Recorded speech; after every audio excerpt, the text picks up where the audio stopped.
own Joe Quick with plenty of American muscles are in the house, dressed in their Sunday best. An outpouring of pent-up blue-collar emotion, both on the field and in the stands, will greet our heroes of heavy equipment.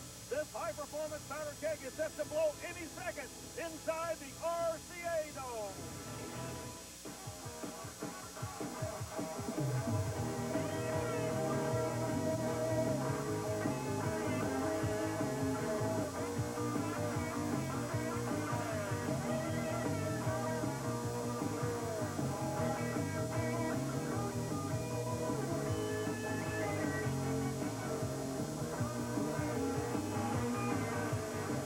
Today on Trucks and Tractor Power, we feature the best in MTRA monster truck racing.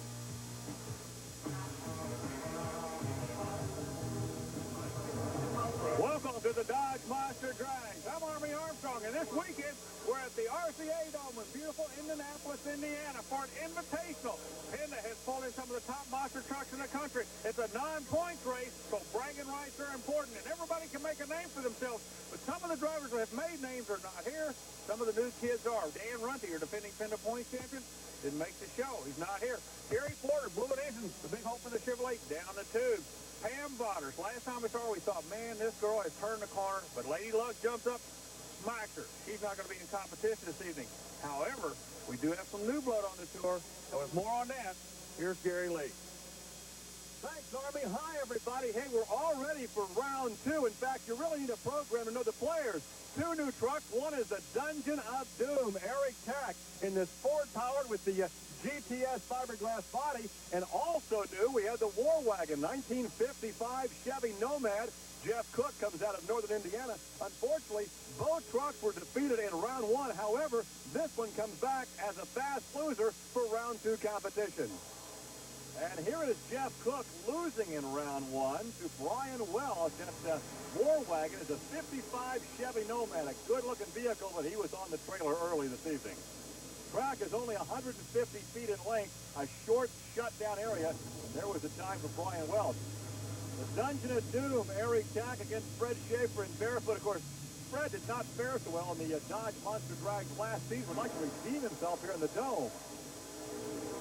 And the round one win went to Fred Schaefer.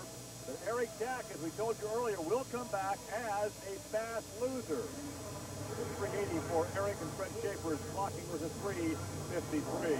Well, the biggest upset of round one, Dan Patrick going against Alan Pizzo. Patrick and Sampson in the near lane against the Predator in the far lane. And that had to be a surprise.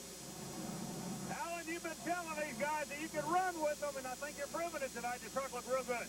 Well, definitely. You know, I think, we got more left in it, and the track is really good out here. It's got a real good line of fight out there on the starting line. And this race is going to be won or lost off the starting line. I think I cut a real good light that time, and, we're going to be back and better than ever.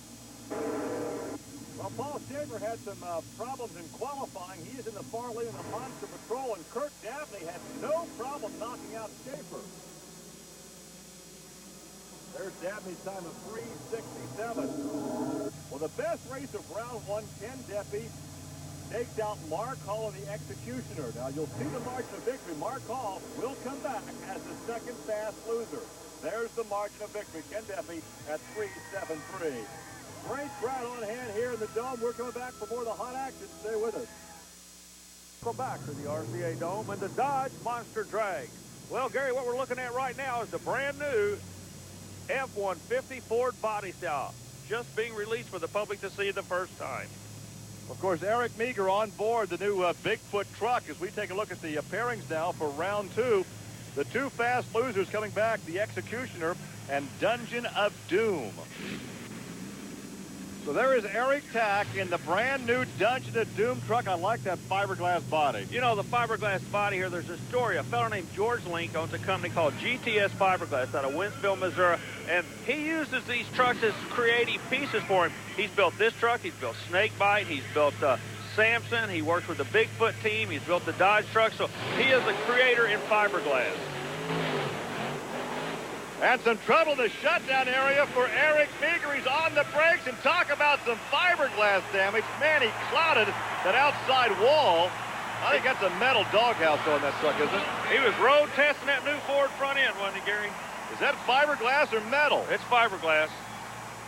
Oh, man, he just simply, we talked about the short shutdown area. He simply could not get stopped, had the big win, and the safety crew indicating that he apparently is okay. Now, let's watch again, Army.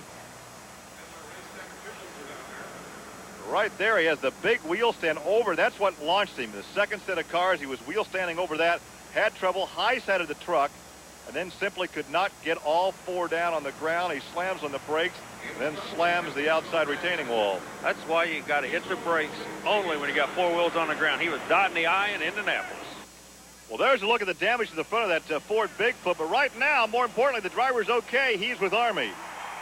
Eric, you have any idea? You did what you had to do. I mean, you had to get it back down before you hit the brakes. That's right. It came up over top of me. I know I was running low on space here. As you can see, we're indoors. We're still racing hard. Very competitive. Ford's not backing down. We're going to assess the damage. I don't see any real reason why we can't come back, but I really haven't looked at it yet. But we're coming back. Hopefully, we're coming back real strong. Thanks for coming over. Get back to work. Thank you.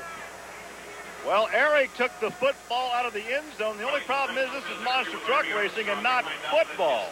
You know, the concrete gets real slick when it gets dusty, and that's exactly what happened. Had there been dirt all the way to that wall, he may have gotten that vehicle shut down. Of course, if a frog had wings, he wouldn't, you know the story. Well, he's trying to assess the damage right now to see if they can get that truck back in action. Now, take a look from the end zone camera. Right here in no man's land, Army, he pulls the big wheel stand, and that tips the front end over. And once he gets up on two wheels, he cannot apply the brakes to get her slowed down. Now he's standing hard on the brakes. He simply runs out of space and makes some pretty good contact with that outside wall. And, of course, they'll have to use some plywood to cover up the hole before we can continue here in the RCA Dome in downtown Indianapolis. So a little lull in the action as the maintenance crew goes to work and repairs the outside wall. And we can tell you the Dodge Monster Drags are part of the Special Events Performance Series, which offer a weekend of four-wheel fun. Visit the manufacturer's Midway or check out the Show and Shine competition. To find out more, contact the Special Events Promotion Company and come and see a Jamboree and Performance Series event in your area. Well, the tough trucks were competing in the RCA Dome. They were invited also, the best trucks around the country. They were judged by who could put on the best show, and Rory Fisher didn't let anybody down with this Toyota. Also out of the tough truck field, representing the Chevrolet camp, Flying Dave and the Flamin' Blazer hits the finish line tire, and in doing so, completely wipes out the left rear wheel on this vehicle. Well, our friends at Special Event didn't forget you motorcycle fans either, because they had a jump off, and a young man named Jeff Baker scored real high on style, but real low on landing points. Well, we're going to watch that again, Army. He was flying. He was also falling.